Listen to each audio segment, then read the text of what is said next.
God, if you're real, I need to hear from you myself. You don't even own your next breath. You don't even own that. It doesn't even belong to you. And if you didn't do what you did and prayed for him, who knows what could have happened? I'm riding around with demons in the passenger seat, literally embracing demonic energy. Folks, I'll say this for real, and this is gonna hit hard. Like, eternity is a long time to think about the things that you should have done. This is another episode that I didn't want to do.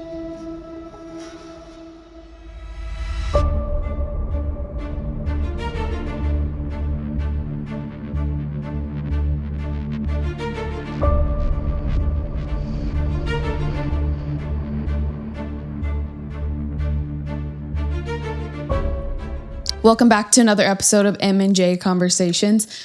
My name is Jess. I'm here with my husband, Marcus. We're doing this one a little different today. This is more of an in-depth of Marcus's testimony and his upbringing and just what has made him be where he is today and why he has such a passion to share the gospel more so now than before. So tell us about how you were brought up. Yeah, upbringing. Welcome, everybody. I just want to say welcome and thank you for tuning in. Babe, you did an excellent job with your intro.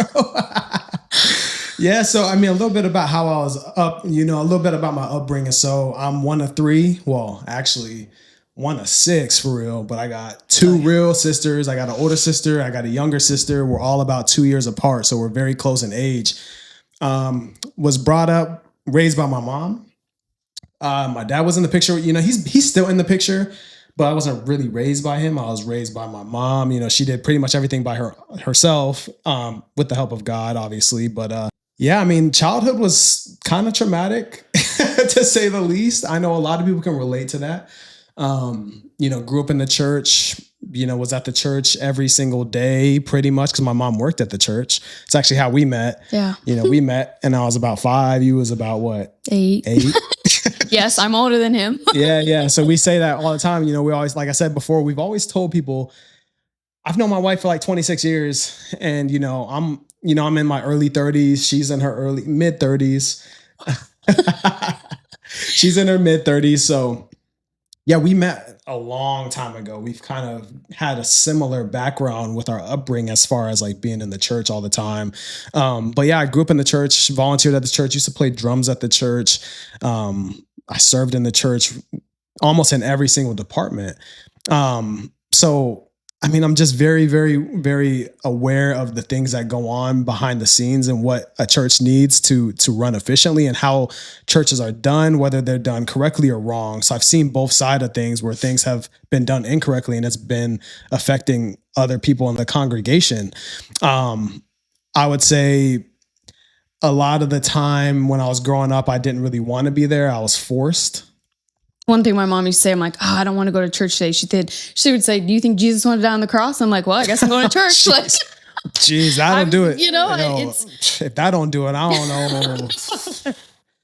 But it was okay, tough. I guess I'm going. So yeah, no, for real. I didn't have a choice. It was really just go or go.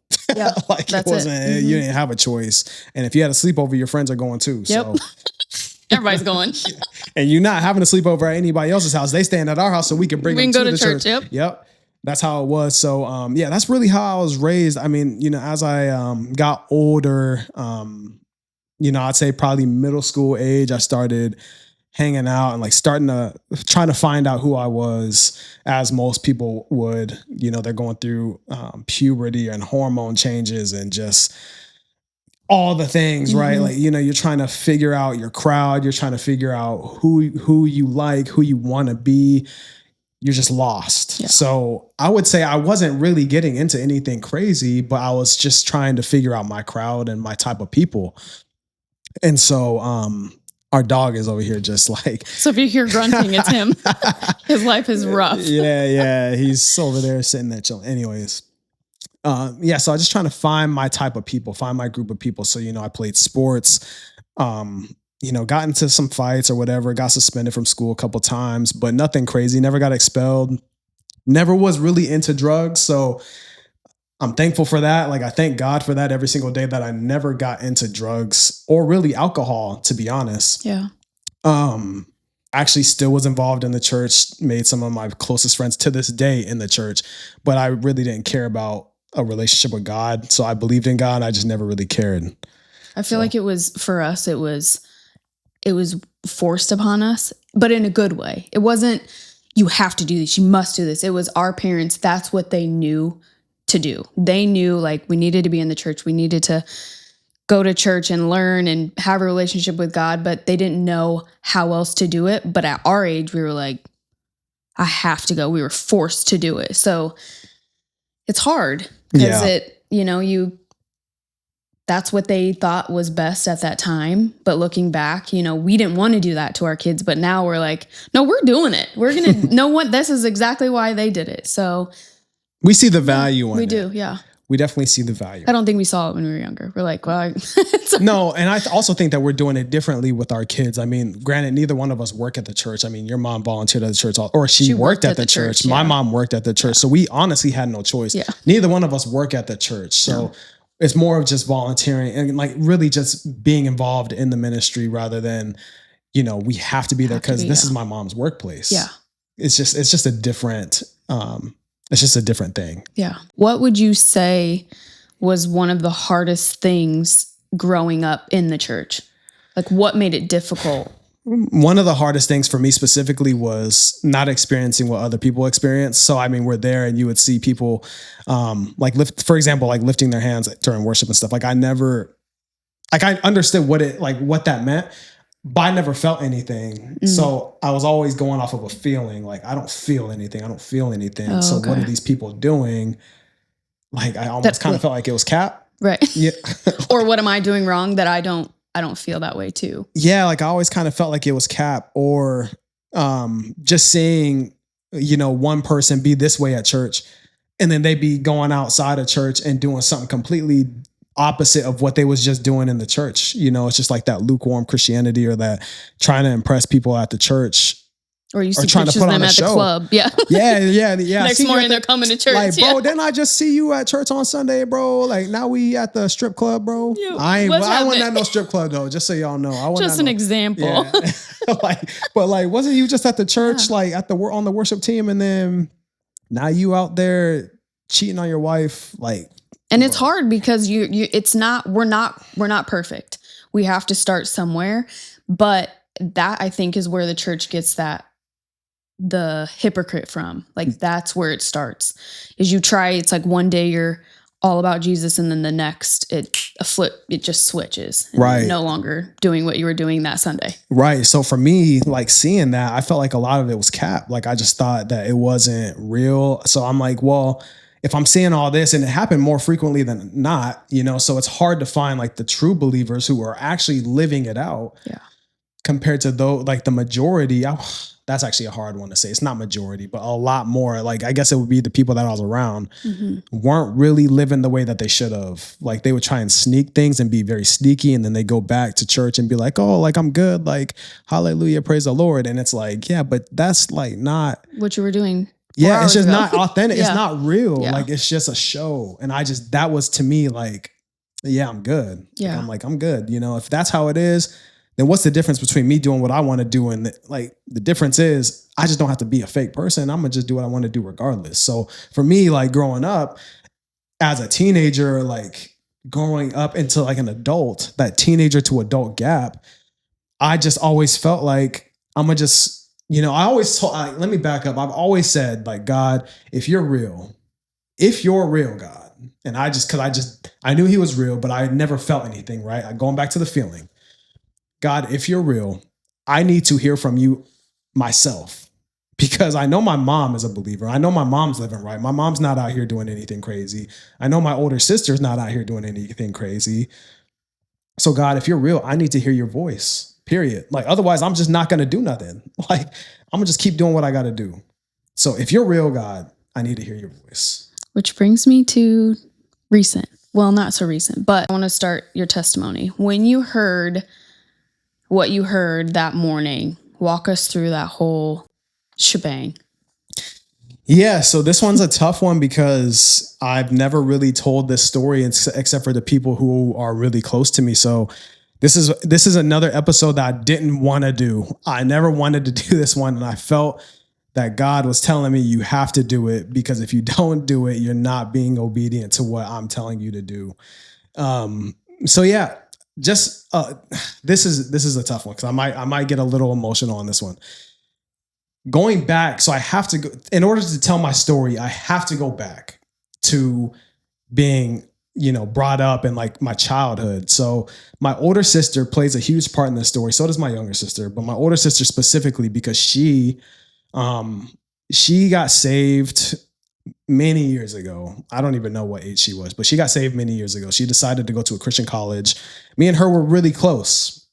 So we were really, really, really close growing up in like middle school and stuff, to the point where we were like doing things that we shouldn't have been doing behind our mom's back or whatever. Nothing crazy, but just doing stuff that, normal kids would do. So we were really close. She got saved, went to college in Oklahoma at a Christian college. And, I was a little bitter about that, because I tried to go and I didn't get accepted. So that to me was like, dang, like my sister's doing something that I want to be doing with her, because I miss my sister. Right. But I didn't get accepted. So that was like, all right, she's going this Christian way, I'm going this way. I joined the military. My younger sister was more on my path. She was like, well, I'm not really following God at this point, so I'm gonna just kind of go do my own thing too, while my older sister's going down this path. So I always was kind of jealous of my older sister's, her relationship with God, because I never felt anything, right? And my younger sister was kind of on my path. So fast forward many years, because I don't want to take up everybody's time. It'll take 3 days to go through that whole background. So fast forward to 2025. Fast forward 2025. My older sister is still doing her thing, still on her relationship with God. My mom's still doing her thing. My younger sister got saved a couple years ago. And I remember it changed my life. Not completely, but it opened my eyes. It gave me awareness of something's different about my younger sister, because she was very much on the worldly path that I was on, just doing whatever she wanted to do, hanging out, drinking, whatever, foul mouth, all that. And so I seen her get baptized, and I was just kind of like, what? And then I seen my younger sister and my older sister become really close, and it bothered me, because I now felt like I was the black sheep in the family. Now I'm the only one that's not, on this path that they're on. And not to say that they made me feel any way. Like they didn't make me feel that way. It was conviction inside of me that I now know was conviction. But before, I was just jealous and envious of their relationships. Like everybody's relationship is good. And I felt like I couldn't even have conversations with them, because I feel like I'm not as good as them, or I'm not holy enough, holier than that. Like I feel like I'm not holy enough to get into the room with them. Yeah. So fast forward to 2025, my younger sister comes out here for 4th of July, hanging out, cool, whatever. And just little nuggets, like I'd be in the car listening to Future or something like that. I'd be in the car listening to Future, full cuss words with the kids in the car. Don't judge. Full cuss words with the kids in the car, like fully demonic music, and my sister's in the car, and I'm like, oh, my bad, Raya. Like, let me turn the music, and it wasn't because I wanted to not listen to the song. Of course I wanted to listen to music, but I just felt something was like, hold on, just change that. She's like, I'm saved, but I'm cultured. Like, you're good. And I was just like, okay, but I still didn't put the music back on. Yeah. Fast forward. Okay. 4th of July is on a Saturday or a Friday. I think it's on a Friday in 2025. Saturday, she leaves, she goes home.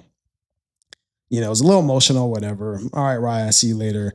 Sunday comes along. It was a normal day. That night, Sunday night. So now it's July 6th. Yeah. July 6th. I go to sleep. I'm restless that night. Like I cannot sleep. I'm like tossing and turning. I look over, you're out. I'm like watching the clock literally tick. I know a lot of people watch the clock, but I'm literally watching every minute go by. It's like 2 a.m., 2:01 a.m. Like, it's just crazy. I get up for the gym at 3:30 usually to go to the gym at 4. So I'm looking at the clock and I'm like, all right, well, I'm already about to be up. So I'm about to get up and go to the gym. I get up out of the bed. I get, fully dressed for the gym. And which that's the hardest part, is just getting up and getting dressed to go. Yeah. So he did the big part. So I get up, get fully dressed. And I always say, if you get up and get dressed, that's half the battle. If you get fully up and get fully dressed and you take off your clothes and get back in the bed, you're insane, because that's a different level of insanity. Like you are literally up, already like, up. Yeah. You did the battle. Like Right. now you just got to go. Mm-hmm. So I was that crazy person. Like I got up, got dressed, fully dressed. I mean, I think I even had my shoes on. I can't remember. Something in my heart told me not to go. I didn't hear anything, but I just felt off. I was like, don't go. So I then take off my gym clothes and lay back in the bed, and I try to go some sleep. I think I might have caught like maybe 30 minutes to an hour sleep, because I had to get up to go to work at 5:40. Well, I had to be out the house by 5:45. So 5:45 hits and I'm out the door. Grab my stuff, I get out the door. Usually I'm listening to some music or whatever, um, in the car or whatever on the way to work. And those people in Florida, that there's a bridge going across, connecting to Tampa and all that. I'm not going to give my location away, but just like in Tampa, there's a pretty big, significant bridge. So anyways, I'm getting in the car, I'm driving, and it's 5:45 in the morning. I usually have a podcast going on or some music, or again, like maybe some Future or something crazy at 5:45 a.m. This time I didn't. This time I just got in the car and I'm driving. I don't like purposely not put on music or a podcast or anything. I just, for whatever reason, I just may have forgotten. So I'm getting past this toll and I am driving and I'm just like, something's weird, something's off. And I kid you not, this is the first time in my life that I heard God say, if you don't change your life right now, or he said, either you change your life right now or it's going to be too late. And I couldn't breathe. Like I literally couldn't breathe because I've never heard God in my life. So I couldn't breathe. And I'm driving and it's like raining this day. It's raining. It's 5:45. It's like 6 o'clock at this point, because it's about 15 minutes to get to that part where I was at. So I'm driving and I'm trying to catch my breath because I'm like, what the heck was that?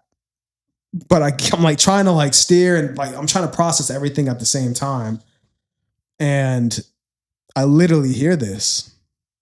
And I kid you not, I was like, this has to be God, because for whatever reason, it goes back to like what I was saying, years ago. I'm like, God, if it's you, I need to hear your voice. For this reason, I heard God's voice, and I'll never forget that day. Yeah. When you just sitting here now, like, I think that was the moment. We would have rather have it, when we want it, but it's always on God's timing. And I think waiting until now for him to actually speak for you and you hear him was what was needed. Whereas if you heard it back then and be like, oh, sure, that was God. But now It was like, beyond a shadow of a doubt, I knew that God said this to me that morning. Yeah. And so I think, he knows all, right? Like he knew that would grab your attention. He knew that was the right time. And that's what needed to happen. Yeah. So.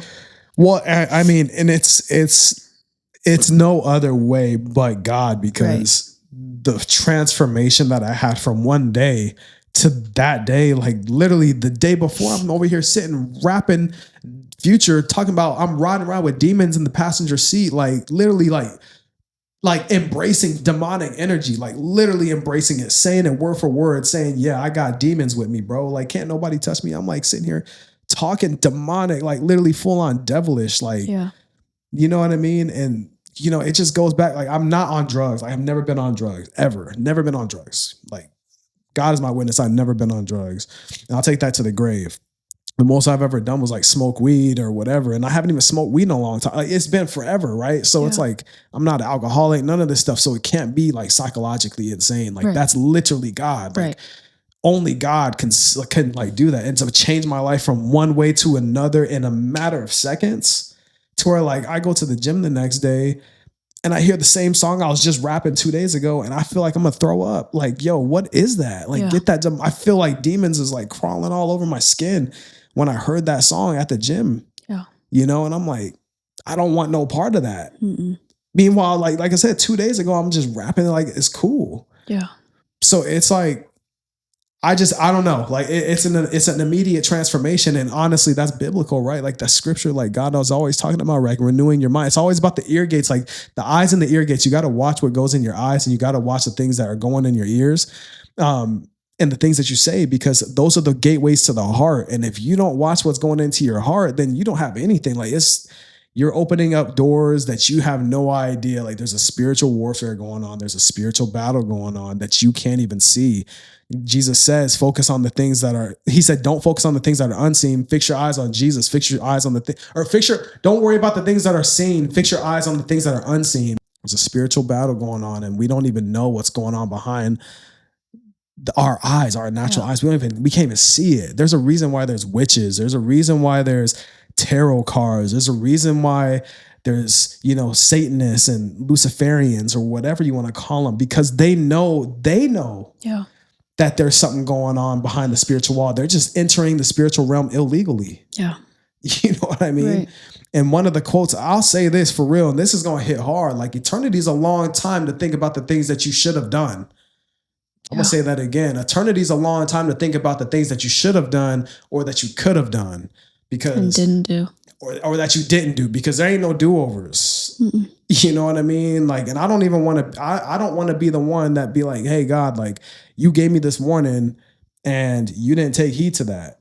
Like, I'm not going to be the one that's like, God literally gave me an option. He didn't tell me, he gave me an option. He said, either you change your life now or it's going to be too late. He didn't say you change your life now or you're going to die. He said, he's giving me a choice. Because what? Christianity and like salvation, like God is all about what? Free will. Mm-hmm. He wants to give us a choice. He's not going to force his love on. He's not going to force us to love him.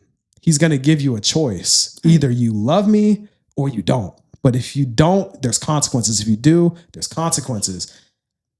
I'm going to give you the option. You can play around with that fire. You can gamble if you want to. I'm not taking that chance against the creator. Mm-mm. And that got my attention. And I was like, you know what? You're right. I've done some terrible things. I've been in some trouble. I won't get into all the details. I've been in some trouble though. Like I've been in some serious trouble. Where I probably would have been separated from my family for some years, done some crazy things, hurt our marriage. I've done so many things that I'm not proud of. I'm not perfect. I'm not perfect by any means. And I don't condemn anybody, but I'm a work in progress. And the people, it's crazy too, because the people that I've told this story to, they know that something let me back up. People have noticed changes in me before I even told my story. Yep. Which is even crazier, because I don't go around being like, oh, guess what happened to me? Like, I don't even like telling the story, as you can see, because I get emotional. Yeah. And I'm still scared to tell the story because I always feel judged. Yeah. I always feel like there's this judgment, and that's one thing that I'm working on. Like, I hate feeling like I'm being judged all the time.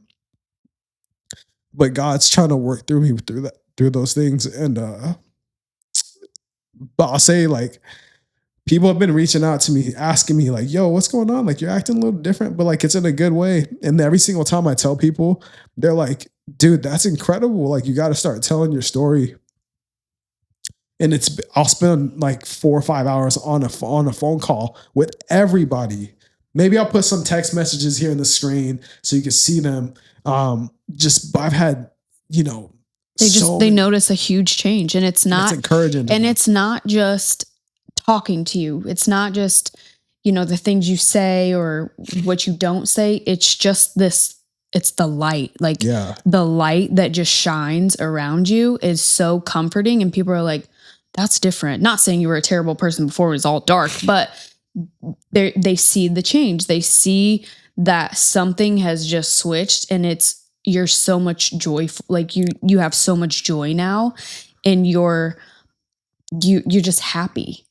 And it's changed me because, like, growing up in the church, people think that you're just on the right path. Like, you love God, you do everything you're supposed to do. You do, nothing, you can't do anything wrong, but that's not how it is. Like, it's different when you grow up in the church and when you've never heard God. Like, those people are like instantly on track, right? Like, we started in the church. we drifted, but we come back, which is, it's the best part of coming back to know where we're meant to be. But with that said, you tell us about what happened after, once that one day happened, like some things that you've done after that. No, I mean, like I said, I've had multiple people reach out to me. So I've been telling, I've been spreading like my testimony to everybody who's been asking, right? Like I've never been the one to force my beliefs down people's throats because I believe that's, counterproductive. Like I don't believe that's productive at all. However, I do like to open the door and plant seeds for those conversations because I think the conversations are necessary, especially in today's time. Like time is running out. We don't have a lot of time. Like God gave me that vision. He told me that specifically, and time is running out. Like people think like we have forever. People think we have forever, but I'll take it even a step further. People think that they're guaranteed their next breath. You don't even own your next breath. You don't even own that. It doesn't even belong to you. Yeah. That's how deep I'll go. Like you don't even own your next breath. And if you want to play around with that, then I'm sorry. That's a terrible way of living. Yeah. That's a terrible way of living. If you don't think that there's something outside of this, then, I'll pray for you. Yeah. But at the same time, I'll say I've told my story. God's opened a lot of things. He's allowed me to heal through things. Like I can't even read the Bible without even crying. Like I can't even I never read the Bible like before. Like I had Bibles. I have the Bible that I had. I mean, I have more Bibles now, but I had the Bible that my mom gave me. She wrote in the first page, when I was like a high schooler. I didn't even read that Bible. Yeah. You know what I mean? Like, how many times I had to wipe the dust off that thing just because. You're like, no, I have a Bible somewhere here. I didn't even read it like that. But, I just believe and now I've gone through like almost the whole Bible. I'm not through the whole Bible, but I've gone through almost the whole Bible in less than a year. Yeah. And I'm like, that would have never happened. Just in general, like I like to give more. I don't know. Like what else? Like, what are you trying to ask? So about your baptism. Oh, I got baptized. Yeah. So we went to Italy and I kind of forced. So we went to Italy. Italy was great. Came back from Italy and immediately just got baptized. Cause I just felt like I needed to get this done. Once again, like I said, I just feel like we're running out of time and it's not like I was trying to force this because we're running out of time. But because I knew that I had a mission, like I knew that God has called me to do bigger things and there's steps that I needed to take. And I'm not very religious. I'm in tune with God. Let's just say that. Like I won't call, because Jesus didn't like the religious people. Like, I mean, the religious people crucified him because they were just so stuck on religion. And so like a lot of people be, oh, you're religious. I'm like, you don't even know what you're talking about, bro. Yeah. Like, don't call me religious. Like, you don't even know, like, most of the people who are calling people religious don't even read their Bible. They couldn't even quote anything outside of John 3:16.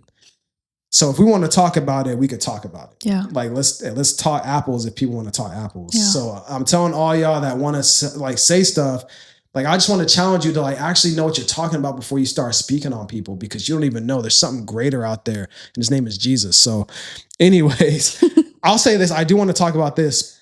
I was speaking with one of the friends yesterday, and I wasn't even supposed to go down that street, but I ended up talking to him for like 2 hours. And it was very interesting because he was sharing a lot of things, and he was like, I've seen your podcast. I was like, oh yeah, like you're like, was it good? Yeah, you kind of like, you're like getting your little your little show. Yeah. I was kind of like, but every feedback we've gotten has been great feedback. I don't know if people are just trying to hype us up or what, but that's fine. We're hyped. I'll take it. We're hyped. Little wins, small wins. Yep. But I was talking to him and he said something that stuck with me and it really hurt my heart. He said, I believe in God. He's like, I do believe in God. He's like, I believe that there's a higher power. There's something out there. He's like, but I feel like God left me a long time ago. And I literally, like, I wasn't even supposed to go down that road. And I got down that road. I sat out there for 2 hours and we're talking. He's just telling me things. I won't share his stuff, but he's telling me things. And that was one thing that he told me. And I just was like, my heart broke. Cause I'm like, I've been there. I'm like, I've been suicidal. I've been this. I've been that. I felt like I was alone. I felt like God didn't hear me. I'd pray and God would just like, I felt like he would just abandon me. He wouldn't hear anything I would say. And so yeah, I could see the pain in his eyes. And, I was just like, hey man, can I just pray for you?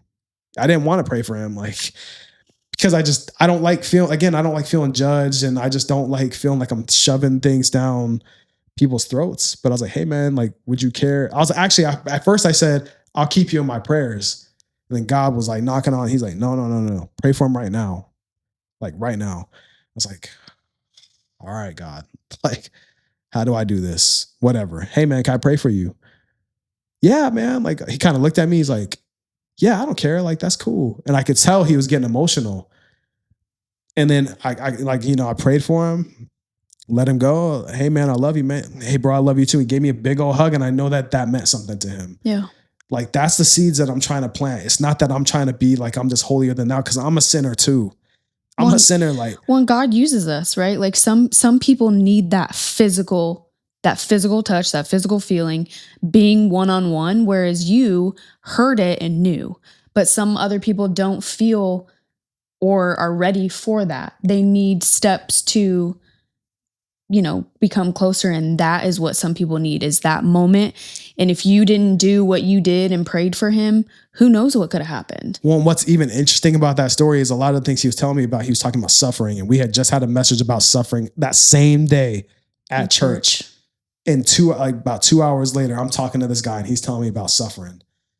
Yeah. And he was like, I feel like God left me. It's very similar to Job, right? Like, all these things started happening to Job. This. And he feels like God left him, literally crying out to God, like, why'd you leave me? Yeah. He was very similar. Yeah. This happened. I feel like I'm alone. I have no friends. He's saying I don't have any friends. I'm like, bro, I'll be your friend. Yeah. Like, dude, let's do this life together. Like, we're not supposed to do this life on our own. No. So it's just so interesting. Like, God is so good. Like, people can say what they want. I don't really care what people say, because I'm gonna ride out for God for real. Like, I'm rocking with God. And bring a bunch of people with us. You see the hat, fear no evil. Like, I don't really care. But the whole point is to like win some souls, because the devil is really real. Even the devil himself believes in God. He was with God. He believes in God. But if you believe in God, you gotta believe that there's an enemy that's trying to take you away from what Jesus is actually doing. And Jesus literally said, I seen Satan fall from heaven like lightning. Yep. He said he's seen it, which means he was there from the beginning, meaning Jesus is God. But also Jesus understands that there's spiritual warfare out there. Like, as Ephesians 6 says, for we do not fight against flesh and blood, but of the principalities and the iniquities and the things that we don't see. Yeah. We're not fighting against the people. Also, one thing I've heard was, we're not angry at a person, we rebuke the spirit but love the person. Yeah. So if somebody is like not on the right track, if they're not doing something that if they're doing something that they know is wrong, you rebuke the spirit, but you love that person, because it's all about meeting people where they're at. Well, because Jesus loves us and we're not. We're not worthy. We're the worst. Yeah. We're not worthy enough to go. We're not worthy enough to go to heaven, but by his grace. And he loves us. Right. Unconditionally. He loves us unconditionally. So that makes it should be like us. We've gotten a lot better. We love people. Yeah. Before I was like, I'm not saying that, but we love people now. We don't necessarily agree with anything and everything, and we're not frowning upon anything that you do. We just love you as a person, and we're here for you. Yeah. And that's Christ-like, Yeah. So yeah. What advice would you give somebody that's like, they don't know what, if maybe they thought they heard God or didn't, like, what would you say encouraging to them? Yeah, no, that's a great question, because this one can go a couple of different ways. I'd say stay encouraged, for one. Definitely stay encouraged. Open your heart to the possibility of God speaking to you. Like, you can't be halfway in and be like, God, I want to hear from you, but only under these conditions. Like, that's not how God works. Yeah. You either got to be fully surrendered or not. Like, he's not going to be he's not a halfway God. He's a jealous God. Yeah. So he's not going to be like, yeah, I'll be your vending machine. You just come put in some time here, put some money in here, and then I'll give you what you need. Yeah. That's not how he is. No, you fully surrender. When you really call on the name of the Lord, like as it says in Romans 10:9, for those, you know what I mean? Like, if you call on the name of the Lord, you shall be saved. Yeah. He will answer. He will answer. Yeah. So I would say, like, stay encouraged. But I'd also say, like, be careful of the things that you listen to. Be careful of the people that you hang out with. Be careful of the things that you watch. Be careful of the things that you say, because, from the abundance of the heart, the mouth speaks. Where your heart is where the things you're going to start to say, and the things that you say are going to start opening doors to other things that you have no idea or that you're not even ready for. I will say another thing that just stuck out to me is when I see a lot of people asking for prayer on Facebook. I have a hard time doing that because I don't know who's praying for me. I don't know who's praying for good, for evil. I find people that are praying for you that their background. Like, find people that are praying for the good, not praying on your downfall, different things. Just be careful who you ask prayer for, because you don't know what you're getting. Yeah, no, that's a good one. That's a very good point. That's a whole nother. Yeah. I want to say some stuff to that, but I just won't even get into it because that's like really a whole nother topic. But yeah, like I'd say, just, find out who you need to have in your corner. I would agree with that. Watch the things that you're watching. Make sure you're being careful of the things that you're listening to, because all that stuff feeds into what you're going to do, and it feeds into your mindset. It really does have the biggest impact on your destiny. Yeah. So and it's just start with little things. Like, we play. You can't do it without God, though. Like, you can't do it on your own. Like, you can try. I'll say I stopped like saying cuss words and stuff, and I had the filthiest mouth. Like, my mouth was crazy, like my mouth was wild. Like, my mouth would have got me in so much trouble. It did get me in a lot of trouble. But now I hear people cuss, and I'm like, ooh, my little virgin ears, like my ears ain't ready for that, and it's not that I have a music problem. And it's not even that I have a problem with people who do or whatever. But it's just because my mouth, because I don't listen to that, because I'm not watching that kind of stuff, because I'm not saying it. When I do hear it, it's so bold. It's like, whoa. That it's like, wow. Yeah. Like, it's like, it shakes, it kind of shakes my heart a little bit. Yeah. I'm like, whoa, hold on there. Even when you listen to some music, like the words they say, you're like, what is even going on? How did you even? The music I used to listen to, I can't listen to it anymore. Can't even do it. It's Which just I'm bad. So glad. It's so bad. Yeah. Like, I used to be the first one to listen to drops. Every Friday they come out. Look, listen to this. Listen to this. Future would come out. Future was one of my favorite. I got to keep naming Future. He used to be one of my favorites. I can't do it no more. Can't listen to Pluto. Yeah.